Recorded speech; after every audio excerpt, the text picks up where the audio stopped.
மதுபான சாலைகளுக்கு சிபாரிசு செய்தார்கள். அந்த பெயர் விவரங்களை வெளியீடு செய்வோம் என்று நீங்கள் கூறுகிறீர்கள்.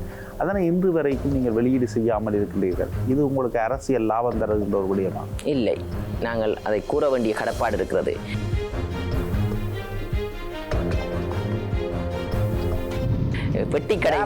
கோரிக்கையை முன்வைத்தார், சிபாரிசை செய்தார். அப்படி பாராளுமன்றத்தில் ஊடகத்தின் ஊடாக வந்திருந்தது. பெயர் குறிப்பிடுங்க. நீங்கள் கண்டிப்பாக இன்றைய பாராளுமன்ற உறுப்பினராக இருக்கின்ற சிறிதர்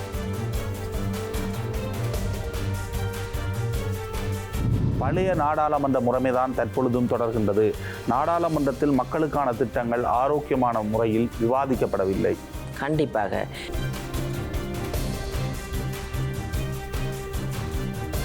நீங்கள் கேள்வி கேட்கின்ற அதிகாரம் இருக்கிறது. கண்டிப்பாக கேள்வி கேளுங்கள். நாங்கள் பிளவிட்டாலும் கேள்வி கேளுங்கள். கூறியது நடந்திருக்கின்றதா? இன்றைக்கு அரசாங்கத்தும் IMF திட்டமிடலாக இருக்கலாம். இந்தியாவுக்கு இவ்வளவு காலம் நீங்கள் கூறி வந்தது. இந்தியாவில் இது மனிதாயம் எங்க நாட்டில் காட்டுங்கப்பா. தமிழர்களுக்கு மனிதாயமானம் காட்டுங்க. பயங்கரவாத தடை சட்டத்தை பயன்படுத்துறீங்க, அது மனிதாயமானமா? மக்களுக்கு நீங்கள் கூறியவற்றை செய்திருக்கின்றீர்களா என்று கேட்கின்ற பொழுது நீங்கள் கூறுகின்றீர்கள் ரணில் விக்ரமசிங்கவுக்கு உயர். ரணில் விக்ரமசிங்க ஜனாதிபதியாக வருவது ரணில் விக்ரமசிங்கவுக்காக தேர்தல் பிரச்சாரத்திலோ ரணில் விக்ரமசிங்கவுக்காக எந்த ஒரு சந்தர்ப்பத்திலும் இந்த ஊடகமும் சரி நாடும் சரி எந்த ஒரு கட்டத்திலும் பிரச்சார நடவடிக்கைகளில் ஈடுபட்டதும் கிடையாது.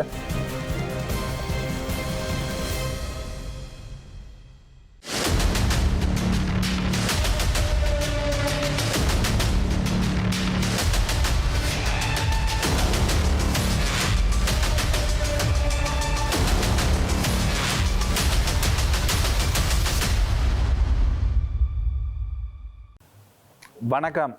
இது களம், மாற்றத்துக்கான குரல். தேசிய மக்கள் சக்தி பல்வேறு வாக்குறுதிகளை நாட்டு மக்களுக்கு வழங்கி ஆட்சியை பிடித்து கொண்டது. எனினும் மக்கள் இன்று வரை தேசிய மக்கள் சக்தி கொடுத்த அந்த வாக்குறுதிகள் நிறைவேற்றப்பட்டு விட்டனவா? மக்களுக்கு மக்களினுடைய வாழ்க்கை தரம் உயர்வடைந்திருக்கின்றதா?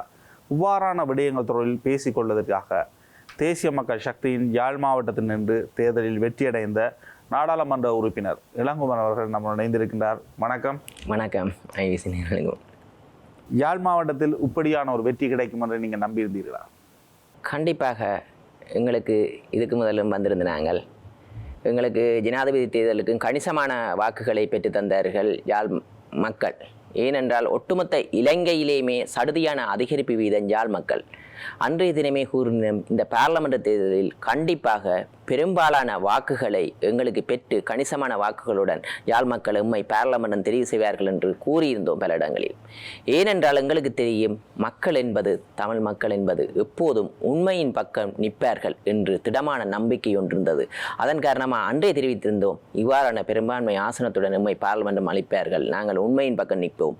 அவர்கள் உண்மையை தேடி அறிவொழிக்கிட்ட நிமித்தமாக இம்முறை தேர்தலில் யாரும் நினைக்க முடியாத வாக்குகளை ஒட்டுமொத்த இலங்கை மக்களும் அதே நேரம் யாழ் மக்களும் பெரும்பான்மையான ஆசனத்துடன் இங்கு பாராளுமன்றம் அனுப்பியிருக்கிறார்கள். இதே விடயத்தை எடுத்துக்கொண்டால் எமக்கு பெரும்பான்மையான ஆசனத்தை பெற்று தந்ததற்கு யாழ் மக்களுக்கும் முதற்கண் நன்றியை தெரிவித்துக் கொள்ள வேண்டும். யாழ்ப்பாண மக்களுக்கு எவ்வாறான விடயங்களை நீங்கள் முன்னெடுக்க போகிறீர்கள்? கண்டிப்பாக எமது அரசாங்கத்தை பொறுத்த வரைக்கும் பல வாக்குறுதிகளை மக்களுக்கு வழங்கியிருக்கிறார். அதே நேரம் எமது கொள்கை பிரகடனங்களிலும் பல வாக்குறுதிகளை வெளியிட்டுள்ளோம். அந்த வாக்குறுதிகளை இன்று நாங்கள் எடுத்துக்கொண்டால் எமது ஜனாதிபதி பதவியேற்று 3 மாதங்கள் ஆகிறது இன்றுடன். அதே நேரம் எமது அரசாங்கத்தை அமைத்து இன்று 1 மாதங்களை கடக்கின்ற நிலையில் இருக்கின்றோம். ஆனால் பல எதிர்பார்ப்புக்கு இருக்குது. இன்றைக்கு அந்த மாற்றத்தை அரசியலில் ஏற்படுத்தி இருக்கின்றோம். ஆனால் இந்த அரச கட்டமைப்புகளை எடுத்துக்கொண்டால் பழைய காலத்தில் உருவாக்கப்பட்ட அரச கட்டமைப்புகள் தான் இருக்கின்றன. ஆனால் மக்களுக்கு அந்த மாற்றம் சென்றடையவில்லை என்பது பல அவாவில் இருக்கின்றார்கள். ஏனென்றால் நாங்கள் 1 மாதம்தான் ஆட்சி அமைத்து இன்றைக்கு அவதானமாக நாங்கள் கையாள வேண்டிய தேவை இருக்கிறது.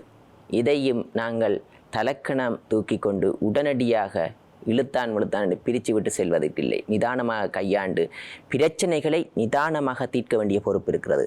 அது நான் உங்களுக்கு மக்களுக்கு ஒன்றை கூற வேண்டும்.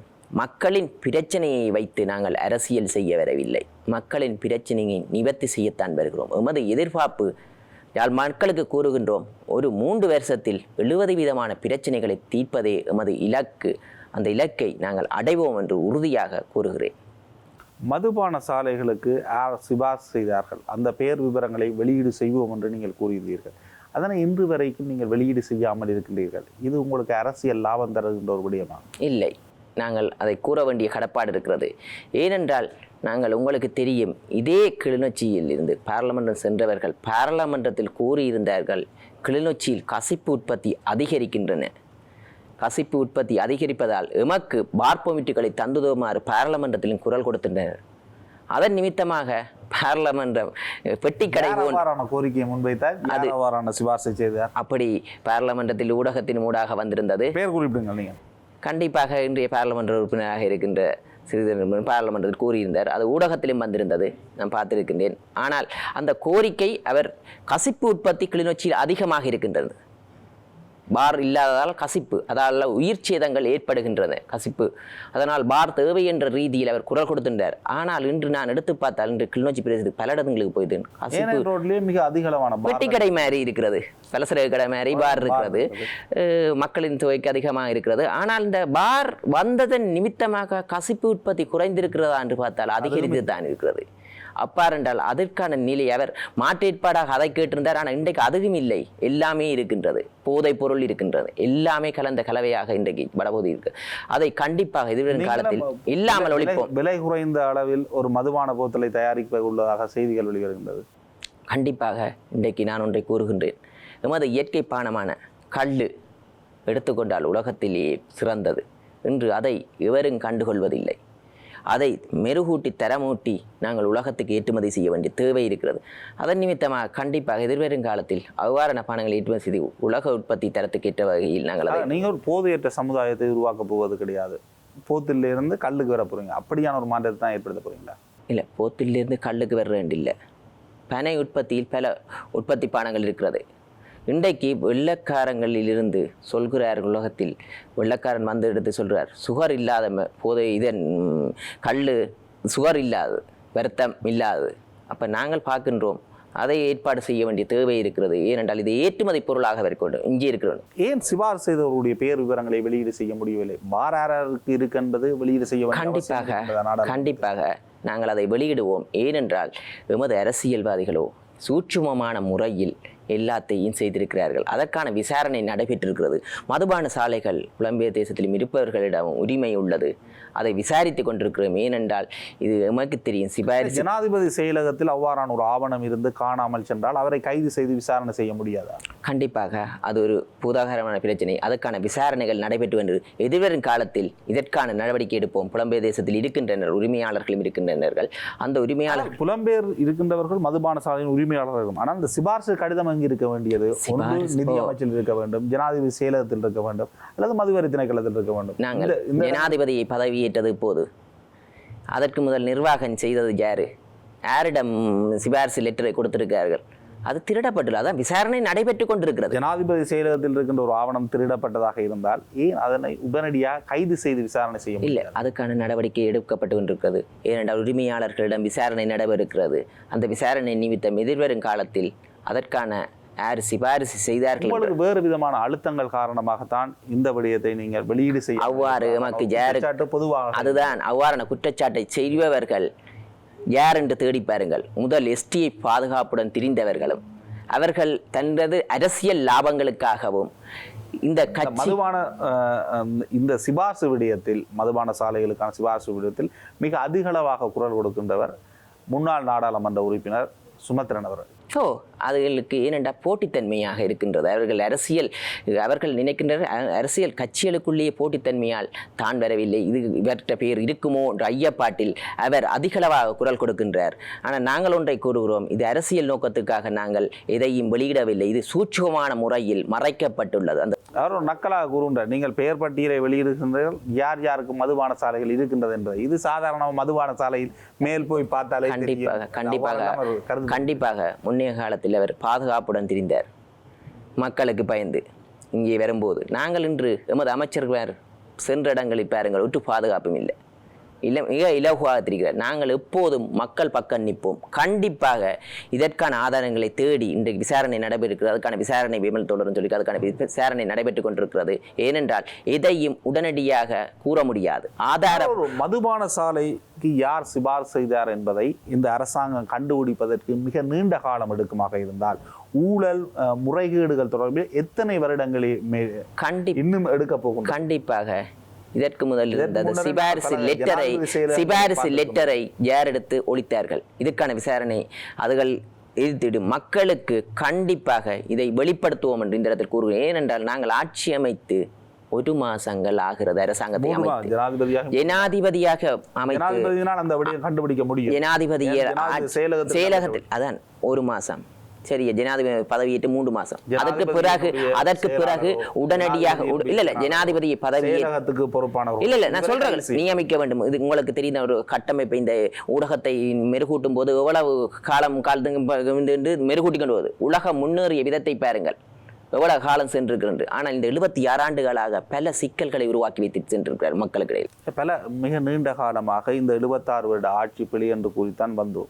நாங்கள் என்ன விடயத்தை மாற்றி இருக்கின்றோம் என்ற கேள்வி. நாடாளுமன்ற அமர்வுகள் மிகவும் மோசமானதாக இருக்கின்றது. தேவையற்ற குற்றச்சாட்டுகள் முன்வைக்கப்படுகின்றது. அங்கு ஆரோக்கியமான விவாதங்கள் இல்லை. இவ்வாறான விடயங்களை எல்லாம் நீங்கள் கடந்த காலத்தில் குறிப்பிட்டிருந்தீர்கள். தற்பொழுது யார் என்ன பட்டம் படித்தார்? இது நாட்டு மக்களுக்கு தேவையா? டாக்டர் பட்டம் போலியா, போலி இல்லையா?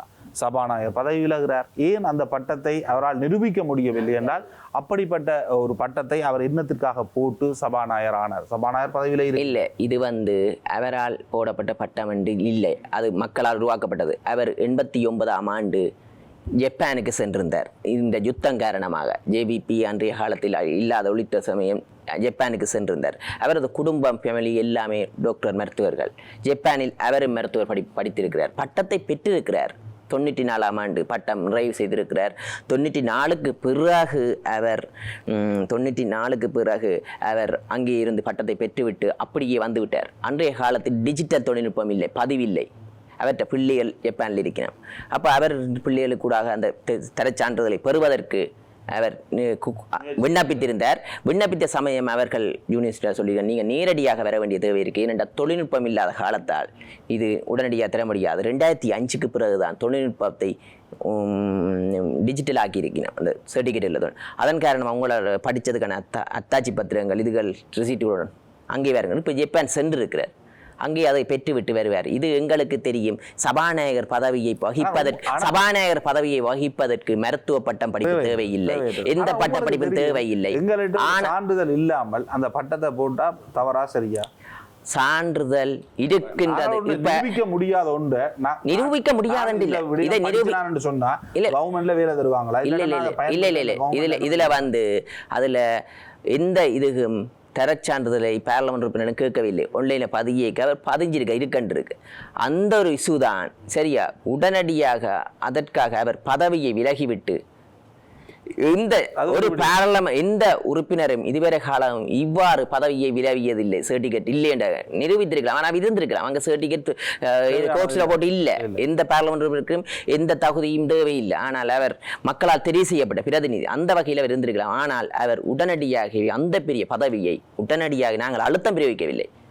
அவர் தான் விட்ட பிழை சர்டிபிகேட் எல்லாம் போட்டு ஒத்துக்கொண்டு உடனடியாக பதவியை விலகி சென்று இன்று ஜப்பான் பதவி இல்லாமல் லீவை கொடுத்துட்டு போயிருக்கலாம். அவ்வாறு இல்லாமல் அவர் ரிசைன் பண்ணி போட்டு இனி சாதாரண பார்லமெண்ட் இந்த பெரிய சபா மிகப்பெரிய அழுத்தம் எதிர்கட்சிகளால் உருவானது. மிகப்பெரிய பேசுபொருள் சமூக வலைதளங்களில் உருவானது. அது ஜேவிபி அரசாங்கம் அல்லது தேசிய மக்கள் சக்தியினுடைய அரசாங்கம் மீதான அவநம்பிக்கையை மிகப்பெரிய அளவில் கொண்டு செல்லும் என்பதற்காக இந்த முயற்சி எடுக்கப்பட்டிருக்கலாம். இல்லை, என்னை பொறுத்தவரைக்கும் தெரியும். நான் தப்பு செய்தாலும் அடுத்த நிமிஷம் எமது கட்சி நடவடிக்கை எடுக்கும். ஆனால் நானும் அவ்வாறு தப்பு செய்வேன் என்றால் அது கட்சி நடவடிக்கை எடுக்கும். அதற்கான அழுத்தங்கள் கட்சியிடம் இருக்கு. ஏனென்ற கட்சி சுத்தமான கட்சி. இந்த பதவிக்காக ஒரு குறுகிய காலத்திலேயே சபாநாயகர் பதவியை விலகிட்டு செல்வதென்றது லேசுப்பட்ட. ஆனால் நாடாளுமன்ற அமர்வுகளில் இடம்பெறுகின்ற விவாதங்கள் என்பது ஏற்றுக்கொள்ளக்கூடிய ஒன்றாக இருக்கின்றதா? பழைய நாடாளுமன்ற முறைமைதான் தற்பொழுதும் தொடர்கின்றது. நாடாளுமன்றத்தில் மக்களுக்கான திட்டங்கள் ஆரோக்கியமான முறையில் விவாதிக்கப்படவில்லை. கண்டிப்பாக இந்த ஒரு மென்டாலிட்டி சதாகாலம் இருந்து கொண்டே இருக்கிறது. மாற்ற வேண்டியது ஊடகத்திலேயும் அவ்வாறு தான். கண்டிப்பாக நாங்கள் கேட்கின்றோம். இவ்வாறான தகவலைத்தான் மீள மீள கேட்டுக்கொண்டிருப்பார்கள். முன்னேற்றகரமான இப்போ ஜாழ் நகரை எவ்வாறு முன்னேற்ற போகிறீர்கள், அவ்வாறான செயற்பாடுகளை என்ன வைத்திருக்கிறீர்கள் என்று கேட்பதில்லை. இதே மாதிரி தான் நாடாளுமன்றத்தில் இவ்வாறான சரி ஏனென்றால் இசுவான உடனே ஒரு ஆள் சொல்கிறார் அவருக்கு குவாலிஃபிகேஷன் இல்லையட்டு நாங்கள் கதைக்கவில்லை அவர் உடனே ஒளிம்பி அவர் சொல்லுவார் தன்னை நிரூபிக்கிறதுக்கு இல்லை என்று தான் ஒரு சர்டிஃபிகேட்லேருந்து எல்லாத்தையும் இருக்கு. இதுதான் நடைபெற்றுக் கொண்டிருந்தது. எதிர்க்கட்சியாளர்களாலே உருவாக்கப்பட்ட விஷயம், எங்களால் இந்த விஷயம் உருவாக்கப்படவில்லை. உங்களாலும் உருவாக்கப்பட்டது. கடந்த காலங்களில் இவர் கள்ளர், இவர் வெளிநாட்டில் சொத்து வச்சுக்கார், இதுல முறைகேடு இருக்கு, இன்றைக்கு அது சம்பந்தமான விசாரணை நடைபெற்றுக் கொண்டிருக்கிறது. நீங்கள் குற்றச்சாட்டு முன்வைத்தவர்களில் மிக முக்கியமானவன் நமல் ராயபக்ஷ, மஹிந்த ராயபக்ஷ குடும்பத்தில் இன்று நாடாளுமன்றத்தில் அவர் கேட்கிறார் எங்கேப்பா வழக்கு. கண்டிப்பாக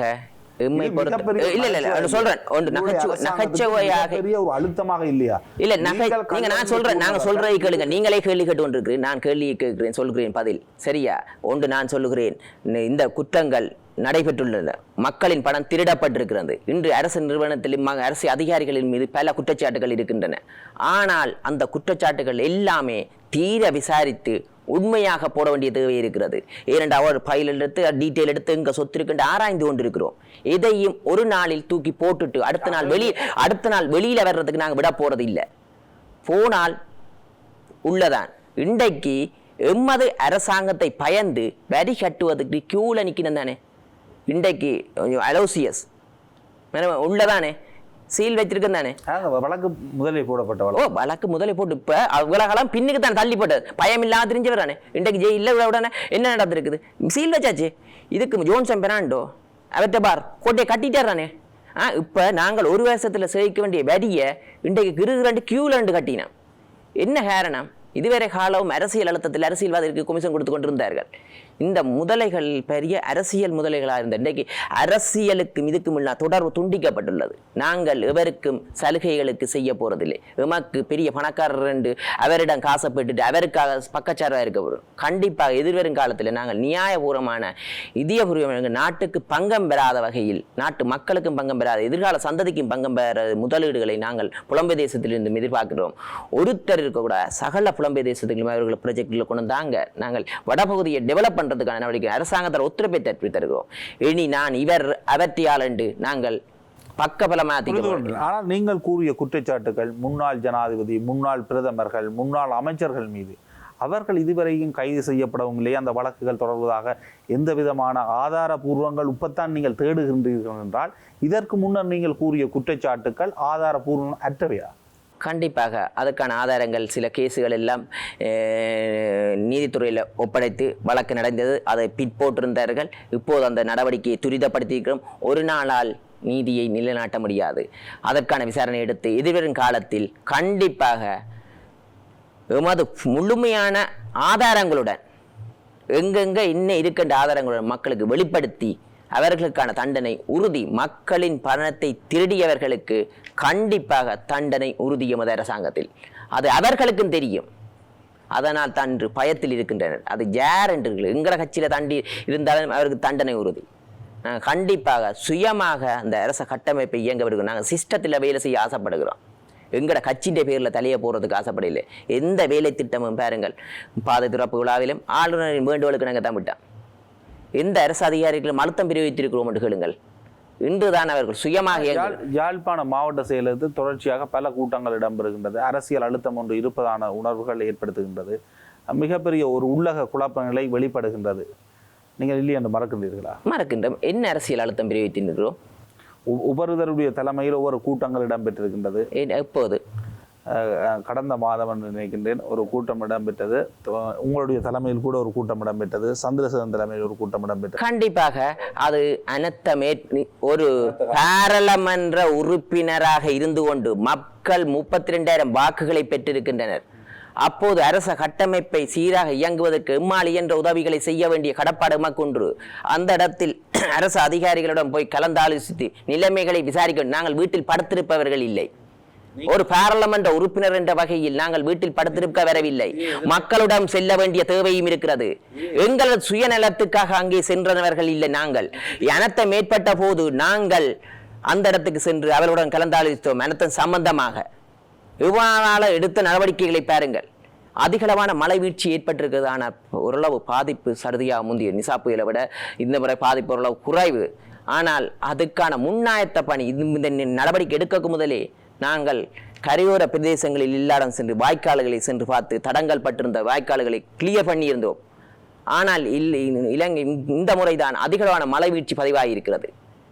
ஆனால் ஓரளவு பாதிப்பு குறைவு. எங்களால் இயன்ற உதவியை மக்களுக்கு பெற்றுக் கொடுத்தோம், அரசாங்கத்தால் இயன்ற உதவியையும் பெற்றுக் கொடுத்தோம். சில முரண்பாடுகள் இருக்கத்தான் செய்யும்.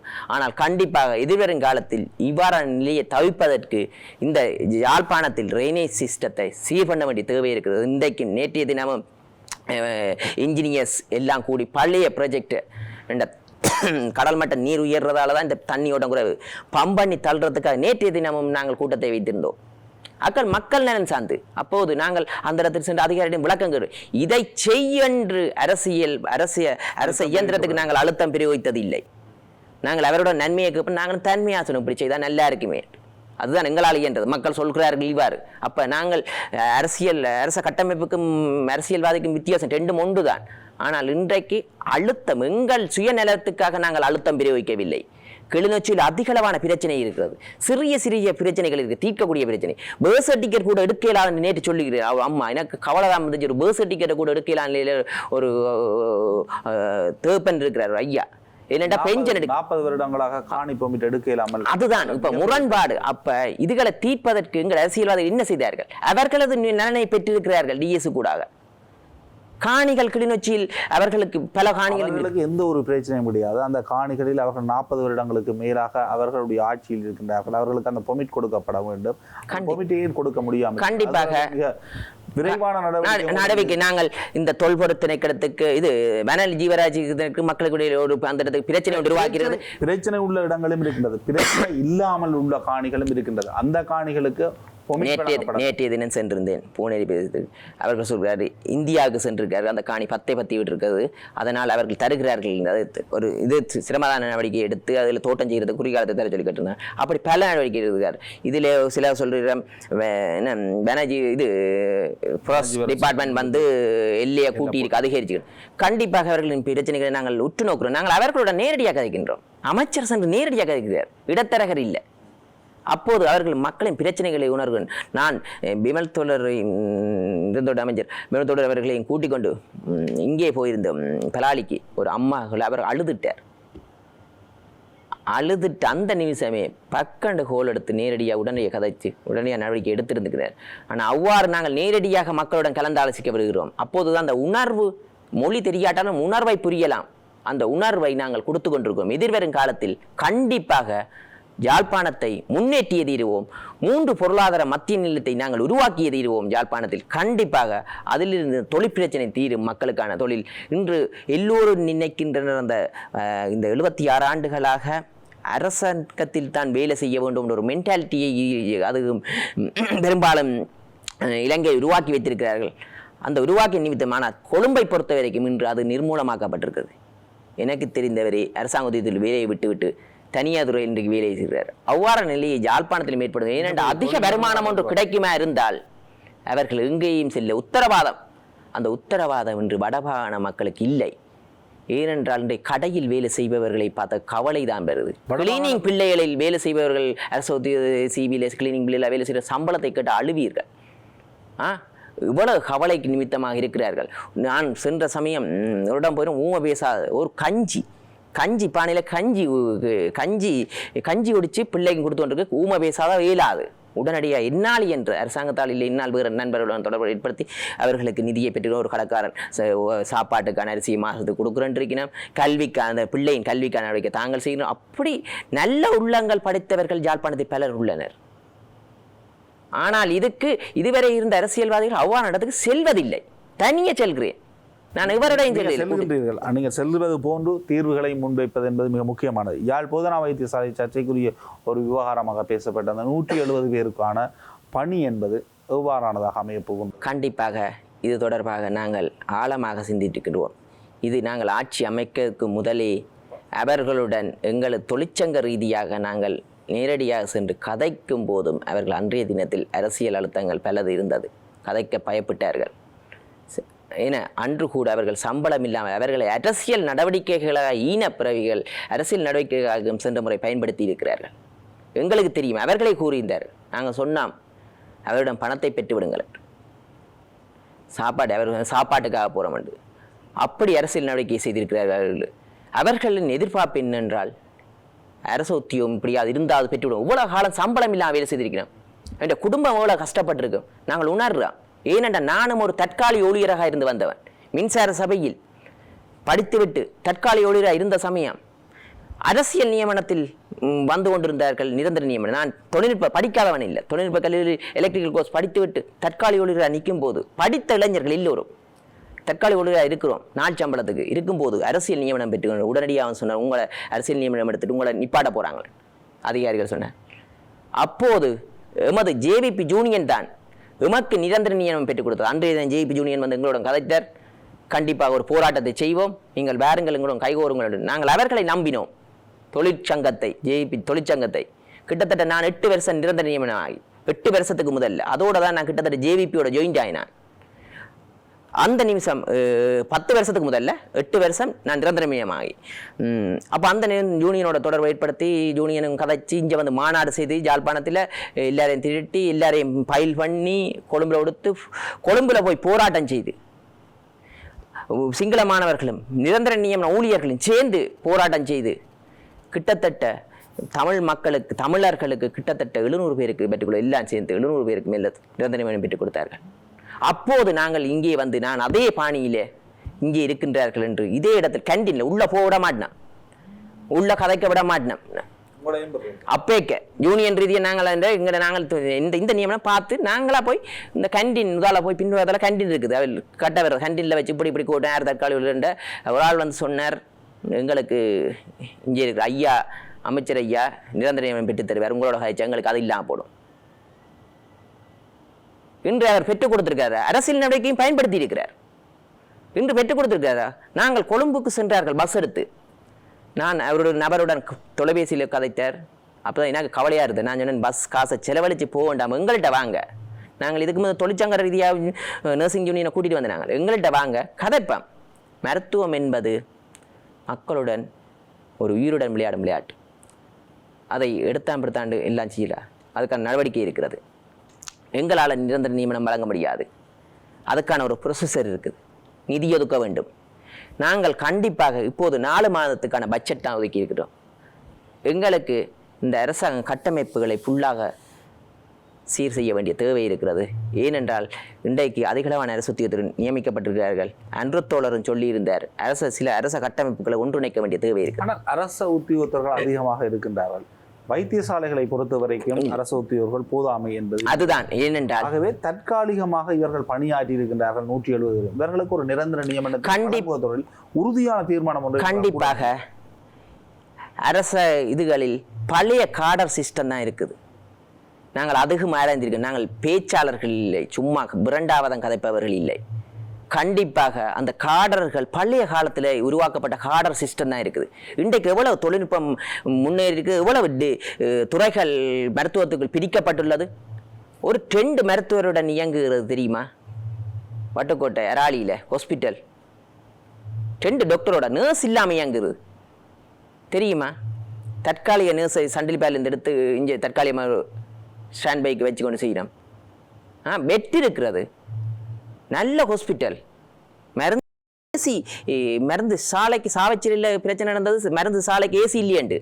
ஆனால் அந்த இதில் மருந்து சாலைக்கு ஏசி இருக்கிறது. ஆனால் பழைய காடர் சிஸ்டத்தில் இருக்கிறது. பழைய காலத்தில் உருவாக்கப்பட்ட காடர் சிஸ்டம். அப்போ இன்றைக்கு துறைகள் அதிகரிக்கப்பட்டிருக்கு. அப்போ காடர் சிஸ்டம் மாற்ற வேண்டிய புரிந்து கொள்ளக்கூடிய இந்த 170 பேருக்கும் வேலை நிரந்தரமாக்கப்படும் என்று உங்களால் உறுதியாக கூற முடியுமா? 3 வருடங்கள் அவர்கள் பணியாற்றி இருக்கின்றனர். இவர்கள் கொழும்புக்கு சென்றிருந்தாங்க. நாங்கள் செல்ல வேண்டாம், எங்கிட்ட தாங்க, நாங்கள் தீர்வு நாங்கள் தராட்டா நீங்கள் போங்க, போய் போராடுறது. நாங்கள் தீர்வு தராத வைக்கு நீங்கள் போராடுறதுக்கு உத்தரவாதம் இருக்குது. அதுக்கு முதல்ல எங்கிட்ட வாங்க, கதையுங்க. நாங்கள் ஏதாவது பிளவுறோமா? அப்போ அதுக்கான நடவடிக்கை கண்டிப்பாக. நான் ஒரு தற்காலிக ஊழியர் இருந்த வயசு கூடினாக்களுக்கு கூட நிரந்தர நியமனம் பெற்றுக் கொடுத்துருக்கேன் மின்சார சபையில். வயசு சரி, இவர்களுடைய விடயத்தில் நிரந்தரமாக்கப்படுவார்கள். இவரோட விஷயத்தை நாங்கள் எதிர்வரும் காலத்தில் எங்கள் அமைச்சர் வருவார், அவருடன் கலந்தாலோசிப்பதற்கு நேரடியாக தீர்மானித்துள்ளோம். இது அதுக்கு பிறகு இந்த ஹாஸ்பிட்டலில் இருக்க புதிய கார்டர் சிஸ்டத்தை உருவாக்குவதற்கு கதை தின்னுக்கிருக்கோம். அதன் பிறகு இவர்களை என்ன குவாலிஃபிகேஷன் அடிப்படையில் இருக்கணும். இது அரசியல்வாதிகளாக உருவாக்கப்பட்ட பிரச்சனை. சம்பளம் இல்லாமல் வேலை செய்ய வச்சுக்கலாம். தொண்டை போட்டு புதல் போயிட்டு என்னென்னு அவர்கிட்ட சொல்லியிருக்கிறோம்டா, என்னென்னா நீங்கள் ட்ரைனிங்கில் நிற்கிறீங்கள், அவங்களுக்கு என்ன எதிர்பார்ப்பு தாங்க ட்ரைனிங்கில் இருந்தால் தச்சு உள்வாங்க எங்களை உள்வாங்க. நானா இருந்தாலும் அதை தான் செய்வேன், நீங்களா இருந்தாலும் அதை தான் செய்வீங்க. ஏனென்றா அரசு அதுக்காக அவர்கள் வேலை செய்திருக்காரு. 4 பேரிடம் சம்பளம் இல்லாமல். மருத்துவர்களும் ஒரு சிலர் பணம் கொடுத்துருக்காரு.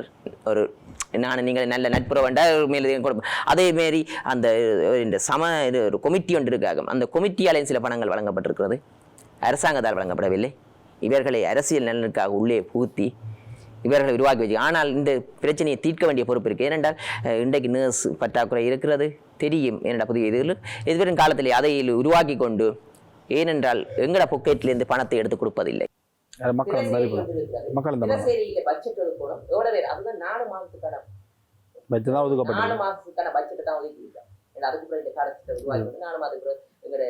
நாலு மாதத்துக்கு பின்னர் இவர்களுடைய பணி நிரந்தரமாக்கப்படும். அவ்வாறு நான் புரிந்து கொள்வேன். நாங்கள் கருத்தொழிஞ்சு அவர்களின் தகுதிகளுக்கு பார்த்து கண்டிப்பாக அவர்களுக்கு இருப்பவர்களுக்கு வேற ட்ரைனிங் கொடுக்க வேணுமா. ஏனென்றால் அந்த மருத்துவம் என்பது உங்களுடன் விளையாடி ஒரு உயிர் போயிட்டுண்டா. ஆனா அவர்கள் பணியாற்றி இருக்கின்றார்கள். அப்ப அந்த நேரத்தில் உயிர் போயிருந்தால் அவ்வாறான ஒரு கேள்வி. அங்க என்ன சொன்னாங்க, என்ன நடக்குன்னு நான் இதுல சொல்ல வரையில, உள்ளுக்குள்ள நடக்கிறது புரிந்து கொண்டுவோம். ஏனென்றால் இதுகளை சொல்ல வேண்டிய தேவையில்லை. ஏனென்றால் அவர்கள் சேவை செய்வதை நினைக்கின்றார்கள். அந்த சேவைக்கு மக்களுக்கு நாங்கள் ட்ரைனிங் கொடுக்க வேண்டிய தேவை இருக்குது. நாங்கள் சிவியில் குவாலிஃபிகேஷன் இல்லாதவர்களுக்கு என்ன செய்து நாங்கள் நைட்டால ட்ரைனிங்கை முடிச்சுட்டு வாங்க, தற்காலிக உள்வாங்குற மட்டும் சொல்லி போட்டு ட்ரைனிங்கு விட்டு நாங்கள் வேலை செய்து கொண்டே ட்ரைனிங் சனி நாளில் செய்தாங்க. அங்கே போய் சர்டிஃபிகேட் எடுத்தாங்க. சர்டிஃபிகேட் எடுத்த பிறகு நிரந்தர நியமனம் பெற்றுக் கொடுத்தோம். அப்போது நாங்கள் யூனியன் ரீதியாக வந்திருந்த இந்த பிரச்சனை தீர்ந்திருக்கும். புரிந்து கொள்கின்றேன். நேற்றைய தினம் வல்வெடுத்துறையில் ஒரு போராட்டம் முன்னெடுக்கப்பட்டது. வீதி புனரமைப்பு தொடர்பில் மிக நீண்ட காலமாக அந்த வீதி என்பது புனரமைக்கப்படவில்லை. வீதி அதிகார சபையினால் தொடர்ச்சியாக அங்கு ஏதோ செய்யப்படுகிறது. கண்டிப்பாக அந்த பிரச்சனை தொடர்பில் ஏதாவது தீர்வு திட்டங்கள் இருக்கு? கண்டிப்பாக நாங்கள் மக்களுடன் கலந்து இருக்கோம். இது அரசியல் நோக்கத்துக்காக செய்த வேலை, ஆனால் போராட்டம். ஆனால் அதுக்கான தீர்வை பெற்றுக் கொடுப்பதற்கு நாங்கள் கலந்தாலோசித்திருக்கிறோம் எதிர்வரும் காலத்தில். ஆனால் அந்த கோரிக்கை என்பது மிகச் சரியானது. மிக நீண்ட காலமாக அந்த வீதி அதிகார அபிவிருத்தி சபை என்பது அந்த ரோட்டை கிண்டி விடுகின்றது. அந்த வாகனங்கள் ஒவ்வொரு நாளும் போற வாகனத்துல ஒவ்வொரு நாளும் அவனுக்கு தேவை. ஏன் நம்ம வீதிக்கு டேக்ஸ் கட்டுறோம்? கண்டிப்பாக இது முன்னே அரசாங்கத்தால் செய்யப்பட்ட வேலைகள் சரியா. இதுவரை காலம் வல்வெட்டித்துறைக்கான அபிவிருத்திகள் செய்யப்படவில்லை. இல்ல வல்வெட்டித்துறைக்கான அபிவிருத்தி அந்த வீதிகள் போடப்படவில்லை. இதை முதல்ல போட்டிருக்க வேண்டிய தேவை. இதுவரை காலம் அங்க இந்த இடம் அந்த வெற்றிலக்கணிய சைட்டில் இன்றைய காபட் உடைஞ்சு நொறுங்கி இருக்கிறது. ஏன்னா யாருடைய பணம்? எங்களுடைய பணம் இல்லை, உங்களுடைய பணம். நீங்கள் கேள்வி கேட்கின்ற அதிகாரம் இருக்கிறது. கண்டிப்பாக கேள்வி கேளுங்கள். நாங்கள் பிள்ளை கேள்வி கேளுங்கள். நாங்கள் ஒரு அபிவிருத்தியை செய்யும் போது எங்களுடைய பணம் என்று சொல்ல போறது இல்லை, மக்களுடைய பணம். மக்களை தெளிவுபடுத்த நீங்கள் எல்லாம் பார்க்கணும். இன்ஜினியரிட கேள்வி கேட்கணும். கேள்வி கேட்கும் அதிகாரத்தை நாங்கள் மக்களிடம் விட்டு செல்கிறோம். எந்த பழிவாங்கலும் இருக்காது. ஏனென்றால் உங்களது வீடு கட்டும்போது எவ்வளவு பத்திரமா பார்க்கிற போது, வீதியை போடும்போது அந்த மக்கள் பத்திரமா பார்க்கணும். கேள்வி கேட்கும் மக்கள். ஏனென்றால் அனுர என்பது நீங்கள். இன்றைக்கு உடனடியாக சொல்கிறார்கள் நாங்கள் ஜனாதிபதி செயலத்துக்கு லெட்டர் எழுதினோம், பயப்படுறாங்க அரசு அதிகாரிகள். ஒரு கிராமத்துக்கு நான் சென்றிருந்தேன் தண்ணி வெள்ளத்தின் போது. உடனே வீட்டு திட்ட பிரச்சனைக்கு நாங்கள் லெட்டர் அனுப்பியிருந்தோம். கோல் பண்ணி கதைச்சிருந்தாங்களாம். எனக்கு ஆச்சரியமா இருந்துச்சு. ஜனாதிபதி செயலத்தோட கோல் பண்ணி கதைச்சிருந்தாங்க. தீர்வு கொடுக்குறாங்களா? அதான் பிரச்சனை. கோரிக்கை அனுப்புறாங்க. ஜனாதிபதி செயலத்துக்கு இதுக்கு முதல்ல கதைக்கலாம். ஒரு மாசத்துல தீர்வு வந்துவிடும் நம்பிக்கை இல்லை. நாங்கள் சில நடவடிக்கை எடுத்திருக்கோம். கண்டிப்பாக எங்களது அதான் சொன்ன 3 வருஷத்தில் மக்களுடைய 70% பிரச்சனை தீர்க்க வேண்டும் என்று அவாவில் இருக்கிறார் அன்றத்தோடு. அது விலைவாசி குறையவில்லை, பல்வேறு குற்றச்சாட்டுகள் முன்வைக்கப்படுகின்றது. விலைவாசி குறையவில்லை என்று அரிசி என்பது பெட்ரோல் எல்லாம் 100 ரூபா கொடுப்பேன், காஞ்சன விஜயசேகர் தான் பிரச்சனை என்று மிக பகிரங்கமா ஜேபி குற்றச்சாட்டு. இன்றைக்கு 100 ரூபா பெட்ரோல் இருக்கு. எம்மை விலைக்குள் சிக்க வைத்திருப்பது என்று உண்மைதானே? IMF என்ற விலை என்று தெரியும் தானே? IMF மாற்றி அமைப்பு சொன்னது யார்? இல்ல சொல்ற கேளுங்க. ஒரு நாள்ல மாற்றி அமைக்கல. இல்ல நான் ஒரு சின்ன உதாரணம் சொன்னீர்கள். ஜனாதிபதியாகி தேசிய மக்கள் சக்தி ஆட்சியை பிடித்து 3 வருடங்களின் பின்னர் நாம் இதனை செய்வோம் அப்படி சொல்லி ஒன்றை நான் கூறுகிறேன். சரியாக நான் ஒன்று உங்களிடம் கூறுகிறேன். நீங்கள் ஒரு ரெப்பா இருக்கிறீங்க. ரெப்பிட்ட வந்து ஒரு உதாரணம் சொல்கிறேன், ஒரு ஸ்டீல் கம்பெனி வந்து உங்கள்கிட்ட பொருளை தராது, ரெப்பிட்ட கொடுக்காது, தெரியும் தானே? ஏஜென்ட் என்ன நம்பிக்கை வச்சிருக்கு? ஏஜென்ட்ல பணம் இருக்குது அவர்கிட்ட, அவர் தான் நம்பிக்கை நிமித்த ஏஜென்ட். என்னடா அவர் நீங்க பிளவிட்டா அந்த பணம் போடும். அப்ப ரெப்ப நியமிப்பார், ரெப் வேலை பார்ப்பார். ஆனா ரெப்ப நம்பி கொடுக்க மாட்டான், ஒரு நம்பிக்கை நிமித்தமாக தான் கொடுப்பான். இன்று எம்மிடம் பணம் இல்லை, அந்நிய செலாவணி இல்லை, எம்முடைய நாட்டில் அந்நிய செலாவணி திண்டு வைத்திருக்கிறார்கள். பொருளாதார நாடு 2ஆவதா இருந்தது எங்களோட நாடு, முதலாவது தெற்காசியாவில் பொருளாதார ஜப்பான் முதலாவது, 2வது இலங்கையா இருந்தது. இன்றைக்கு எல்லாம் திண்டு அரசியல்வாதி திண்டு கொளுத்து போயிருக்கிறாங்க. சரி, அரசியல்வாதிகள் எல்லோரும் முன்னேறி இருக்கிறார்கள், மக்கள் பின்னுக்கு போயிருக்கிறார்கள். கண்டிப்பாக அதன் நிமித்தம் நாங்கள் சொல்கிறோம், ஒரு நம்பிக்கை நிமித்தமாக இன்று IMF உலகங்கள் நம்புகிறது. IMF பகைத்தால் முதலீட்டாளர்கள் வரமாட்டார்கள். அப்ப அந்த கட்டமைப்பை வழங்க வேண்டும், எங்கிடம் பணம் சேமிக்க வேண்டும். எமதிடம் அந்நிய செலாவணி இருக்கும் போதுதான் மக்களுக்கான நியாயங்களை பெற்றுக் கொடுக்க முடியும். சில வரையறைகளை விதித்திருக்கிறார்கள். பெட்ரோலிய கூட்டுத்தாபனம் கடன் பெற்று, இதைத்தான ரணில் விக்ரமசிங்க ஆட்சியில் இருக்கவில்லை. ரணில் விக்ரம் நியாயமா சொல்றாரு, அவர் மட்டுமா கொடுத்தார்? எல்லாரும் கொடுக்க இருந்தேன் அவர் சொல்றாரு. இந்த அரசாங்கம் சொல்லுகிறது விலை குறைந்த அளவில் மதுபான போத்தலை கொண்டு வர போகின்றோம் தற்பொழுது அரசாங்கம் தான் கூறுகின்றது. ஒன்றை நான் கூறுகிறேன், சரியோ, விலை குறைந்த மதுபான சாலையை போன்ற போறோம் என்று சொல்லி எங்களோட பானங்களை உற்பத்தி செய்ய வேண்டிய தேவையும் இருக்கிறது. அதன் நிமித்தம் ஒன்று நான் கூறுகிறேன், இந்த IMF விலையை விதித்திருக்கிறார்கள். IMF-க்கு இந்த நாடு போனது பொருளாதாரத்தில் திவாலான பிறகு போனது. ரணில் விக்ரமசிங்க அந்த நேரத்தில் உங்களுக்கு அது திவாலாக முதல் போனது, இதுதான் திவாலான பிறகு. ரணில் விக்ரமசிங்கவை இந்த மக்கள் வாக்களித்து தெரிவு செய்யவில்லை. அவர் ஒரு சந்தர்ப்பத்தில் வந்து அவர் ஆட்சியை எடுத்துக்கொண்டு இந்த மக்களுக்கு ஒரு சேவையை ஆற்றினார். அதனை நீங்கள் அவ்வாறே தொடர்ந்து கொண்டு செல்கின்றீர்கள். ஆனால் அவர் தவறு என்பதுதான் உங்களுடைய தேர்தல் கால பிரச்சாரம். தற்பொழுது இந்தியாவுடன் சென்று என்ன செய்திருக்கிறீர்கள்? ஏன தவறென்று நாங்கள் அதை இதய சுத்தியுடன் செய்ய நிற்கின்றோம். ஏனென்றால் எங்களிடம் பணம் இல்லை. IMF இல்ல ஒன்று சொல்றேனே, பாடசாலையில் தண்டனை வழங்கினால் ஒரு வரையறை விதிப்பார்கள். அந்த வரையறை மாதிரி இன்றைக்கு IMF விதிச்சிருக்குது.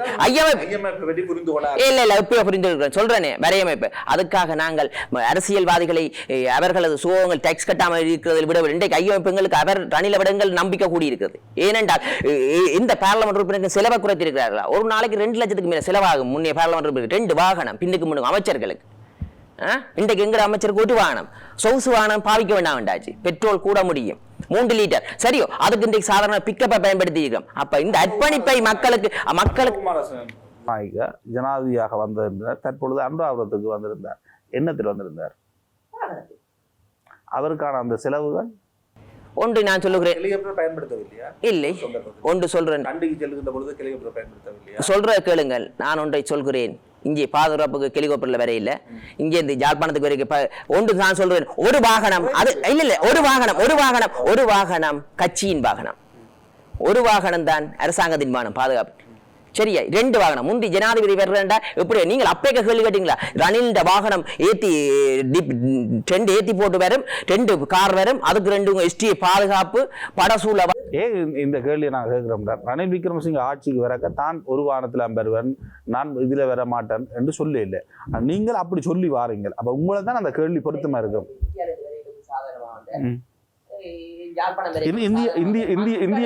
இந்தியாவுக்கு அடிமையாக ரணிலுக்கு பூஜா தூக்குவர்களா இருந்தா பூஜா தூக்குங்கள். எம்மை பொறுத்த வரைக்கும் நான் இந்த ஊடகத்தையும் சொல்கிறேன், யாரா இருந்தாலும் பூஜா தூக்குங்கள் ரணிலுக்கு. நாங்கள் இதய சுத்தியுடன் மக்களுக்காக சேவையாற்றுகிறோம், எங்களை அர்ப்பணித்திருக்கிறோம். இந்த அர்ப்பணிப்பை எதிர்வரும் காலத்தில் மக்கள் உணர்வார்கள் என்ற நம்பிக்கை இருக்கிறது. கண்டிப்பாக ரணில் விக்ரமசிங்க மீது, அவருடைய ஆட்சியின் மீது, அவர் ஆட்சியில் இருக்கின்ற பொழுது எவ்வளவு விமர்சனங்களை நாம் முன்வைத்திருக்கின்றோம். ஆட்சியாளர்கள் மீது விமர்சனத்தை முன்வைப்போம். ஆட்சியாளர்கள் எத்தனை பொய்களை கூறி ஆட்சியை பிடித்தீர்கள், தற்பொழுது மக்களுக்கு நீங்கள் கூறியவற்றை செய்திருக்கின்றீர்களா என்று கேட்கின்ற பொழுது நீங்கள் கூறுகின்றீர்கள் ரணில் விக்ரமசிங்கவுக்கு. ரணில் விக்ரமசிங்கே ஜனாதிபதியா வருவதற்கு ரணில் விக்ரமசிங்கவுக்காக தேர்தல் பிரச்சாரத்திலோ ரணில் விக்ரமசிங்கவுக்காக எந்த ஒரு சந்தர்ப்பத்திலும் இந்த ஊடகமும் சரி நாடும் சரி எந்த ஒரு கட்டத்திலும் பிரச்சார நடவடிக்கைகளில் ஈடுபட்டதும் கிடையாது, அவருடைய கருத்தை தெரிவித்ததும் கிடையாது. மிக தெளிவாகத்தான் கேட்கின்றேன், மிக தெளிவாக கேட்கின்றேன். நீங்கள் அன்றகுமார திசாநாயகவுக்கு பாதுகாப்பு உத்தியோகத்தவர் யாழ்ப்பாணத்தில் இருக்கின்ற எத்தனை பேர், அவர்கள் என்ன வாகனத்தில் வந்தார்கள், என்னத்தில் வந்தார்கள்? ராணுவம், STF, அவருடைய விசேட. நீங்கள் நாவந்துறையில் சென்று பாருங்கள், ஒரு வீட்டுக்கு மேலே இருந்து பாதுகாப்பு உத்தியோகத்தர் நின்றார்கள் ஆண்டு. அவர்களை சொல்கிறார், மக்கள் சொல்கிறார், எங்களுக்கு மக்கள் சொல்கிறார், எங்களுக்கு எனக்கு மாற்றம் இல்லை. நீங்கள் கூறியது நடந்திருக்கின்றதா? விலைவாசியாக இன்றைக்கு அரசாங்கத்தும் IMF திட்டமிடலாக இருக்கலாம். இந்தியாவுக்கு இவ்வளவு காலம் நீங்கள் கூறி வந்தது இந்தியாவுக்கு அடிமை விசுவாசம் செய்வதாக இலங்கையின் ஆட்சியாளர்களை கூறுங்கள். தற்பொழுது நீங்கள் சென்று என்ன செய்தீர்கள்? கண்டிப்பாக இந்திய மீனவர்கள் இலங்கைக்குள் வந்து மீன் பிடிப்பது மனிதாபிமான நடவடிக்கையா, சட்ட ரீதியிலான பிரச்சனையா, எல்லை தாண்டும் மீனவர் பிரச்சனை என்பது இந்தியாவுக்கு நீங்களும் அடிமை. நான் ஒன்றை கூறுகிறேன், சரியாக இந்தியாவுக்கு செல்ல வேண்டிய பொறுப்பு கடப்பாடு இருக்குது. அயல் நாடு 140 கோடி சனம் இருக்கிறது. எங்களுக்கு அங்கே ஒரு பொருளாதார நிலையை பிடிக்க வேண்டிய தேவை இருக்கு. இந்தியாவில் 140 கோடி சனத்துடன் எங்கட மக்களும் போய் வியாபாரம் செய்ய வேண்டிய தேவை இருக்கிறது. இன்றைக்கு தம்புரோ நிறுவனம் இந்தியாவில் காலடி பதித்திருக்கிறது. எங்களுக்கு இங்கே இருந்து பிசினஸ் செய்ய வேண்டிய 2 கோடி இருக்கு, அங்கேயும் பிசினஸ் செய்தால் பெரிய ஒரு வருமானம். அதே நேரம் இந்தியா மக்களை எமது நாட்டுக்குள் டூரிஸ்டா ஈர்க்க வேண்டிய தேவை இருக்கிறது. எங்களோட நாட்டில் 2 கோடி 20 லட்சம் சனம் இருக்கிறது. அதன் நிமித்தம் நாங்கள் கொடுக்கல் வாங்கல் செய்யும் போது இந்தியாவுடன் அதிகமான கொடுக்கல் வாங்கல் செய்ய போறோம், அயல் நாடு. ஆனால் நாங்கள் பக்கச்சார்பாக இருக்க போறதில்லை. இன்றைக்கு அன்பத்தோழரும் தெளிவாக தெளிவாக சொல்லியிருந்தார், சட்டத்துக்கு விரோதமான மீன்பிடிகளை நாங்கள் நிலைநிறுத்துவோம்.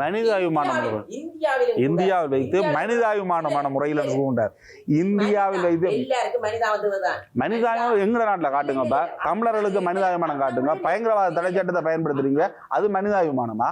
சாதாரண மக்கள் ஒரு உணர்வுபூர்வமாக நினைவேந்தல் நடத்துகின்ற பொழுது அந்த நினைவேந்தலுக்கு எதிராக பயங்கரவாத தடை சட்டத்தை பயன்படுத்த பயங்கரவாத சட்டம் பயங்கரவாத சட்டம் இல்லையா? பயங்கரவாத நீங்கள் அவருடைய தாயாருடைய இறுதி கிரிகையில் நின்றீர்களா இல்லையா? அதனை தேர்தல் பிரச்சாரத்தில் பயன்படுத்தினீர்களா இல்லையா? தமிழீழ விடுதலை புலிகளினுடைய தலைவர் பிரபாகரனுடைய தாயாரின் இறுதி கிரிகையில் நீங்கள் நின்றதாக தேர்தல் காலத்தில் உங்களுடைய பிரச்சார வீடியோ இருக்கின்றது. டிக்டாக்ல நான் எடுத்து காட்டுறேன்னா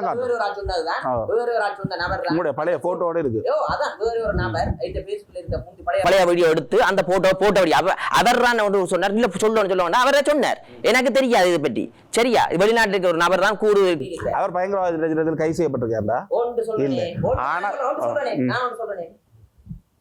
இன்றைக்கு பயங்கரவாத தடை சட்டத்தில் இங்கேயும் ஒரு சிலர் கைது செய்யப்பட்டிருக்காரு. தென்பகுதி UNB எல்லாரும் இன்றைக்கு எதிர்கட்சி தலைவரை வாயால் சொல்ல வச்சுக்க பயங்கரவாத தடை சட்டத்தை எடுக்க வேண்டும் என்று.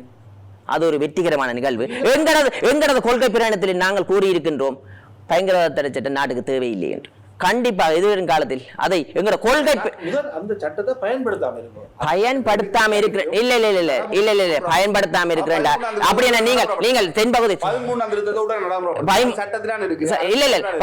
நான் சொல்றேனே ஒன்று சொல்றேனே, இது என்ன பயங்கரவாத தடைச்சட்டத்தில் 2 பேரையும் கைது செய்திருக்கோம். இன்றைக்கு எதிர்கட்சியின் வாயாலே பயங்கரவாத தடைச்சட்டத்தை எதிர்க்க ஆளுங்கட்சியில இருக்கிற ஜனாதிபதியே பயங்கரவாத சட்டம் பிள்ளைன்னு சொன்னவர். நீங்க பயங்கரவாத தடை சட்டத்தை நடைமுறைப்படுத்தாம விடலாம், நீங்க நடைமுறைப்படுத்துகிறீர்கள். சட்டம் இருந்தா நடைமுறைப்படுத்தணும். பயங்கரவாத தடை சட்டத்தில் யாரும் கைது செய்து கொழும்புக்கு முன்னே மாதிரி கொண்டு போய் யாழ்ப்பாண நீதிமன்றத்தில் தான் ஒப்படைத்திருக்கிறோம். யாழ்ப்பாண நீதிமன்றத்தால் பிணை வழங்கப்பட்டிருக்கிறது. பணம் இல்ல பயங்கர உண்டி பயங்கரவாத தடை சட்டத்தில் கைது செய்ய நீங்கள் ஒன்று சொல்றேனே, இன்றைக்கு பயங்கரவாத தடை செய்து கைது செய்யப்பட்டவர்கள் எல்லாரும் யாழ்ப்பாண நீதிமன்றத்தை கொண்டு ப்ரொடியூஸ் பண்ணிட்டு நான் யாழ்ப்பாண நீதிமன்றம் அதே மாதிரி தென்பகுதியிலேயும் கைது செய்யப்பட்டிருக்கோம். ஏனென்றா விடுதலை புலிகள் 3 பழைய படத்தை பேசுக்குள் முகப்பிரதி செய்தபடியால் இங்கே பழைய படத்தை போட்டு நாங்கள் ஒன்றை கூறுகிறோம், நாங்கள் பூரணமாக நினைவு நாளுக்கு இதய சுத்தியுடன் நாங்கள் வெளிப்படுத்த அப்படி விட இல்லை. பொதுமக்கள் பாதுகாப்பு அமைச்சர் மிக தெளிவாக கூறினார், நினைவேந்தல் மேற்கொள்ள முடியாது தமிழீழ விடுதலை புலிகள் என்று. கடற்தொழில் அமைச்சர் சொன்னார், மாவீர தினத்தை மேற்கொள்வதற்கு நாங்கள் அனுமதித்திருக்கின்றோம். மாவீரர் என்பது பாதுகாப்பு அமைச்சர் சொன்னார். இன்றைக்கு விடுதலை புலிகள் தடை செய்யப்பட்ட அமைப்பாக இருக்கின்றது. அவர்களது சின்னத்தையும் யூனிகோவங்களையும் பாவிக்காமல் இறந்தவர்களை நினைவு கூறுவதற்கு பூரணமான உரிமையை பெற்றுக் கொடுத்திருக்கிறோம். பிறந்த நாள் கூட கொண்டாடி இருக்கிறார்கள். அதற்கு கூட பயங்கரவாதம் பாயப்பட்டது. நான் சொல்லுகிறேன், கண்டிப்பாக மக்களுக்கு இது தெரியும். நாங்கள் மக்களுக்கு இதைவிட அடுத்த வருஷம் இன்னும் இலகுபடுத்துவோம். மக்களுக்கு இடையில நன்மை எதிர்வரும் காலத்தில் இந்த நண்பனை கூட சிங்கள நண்பன் போட்டோவில் கிடக்குது. அவற்றை முகப்புத்தகத்திலேயே பதிவிட்டிருக்கார். இப்ப முன்னைய காலத்தில் சரி என்னோட வேலை செய்த சிங்கள நண்பன் யார் பண்ணுறது மாநிலத்தில் போயிட்டு கோபமாக யாருக்கு அந்த செய்யக்கா போய் வணங்கி தன்னை முகப்புத்தகத்தில் பேசியிருக்கார். நான் இங்கே வேலை செய்த தமிழ் மக்களை புரிந்து கொண்டிருக்கிறேன் என்று அவரது முகப்புத்தவர் சிங்கள நண்பர் பிரசுரித்திருக்கார். அதுல அன்றைய தினமே சிங்கள மக்கள் எதிர்க்கவில்லை. லைக் போட்டு கார்ட்ஸ் இதையும் போட்டு கீழே கொமெண்ட்களை பார்த்தேன். அப்பதான் நான் சிங்கள மக்கள் இல்ல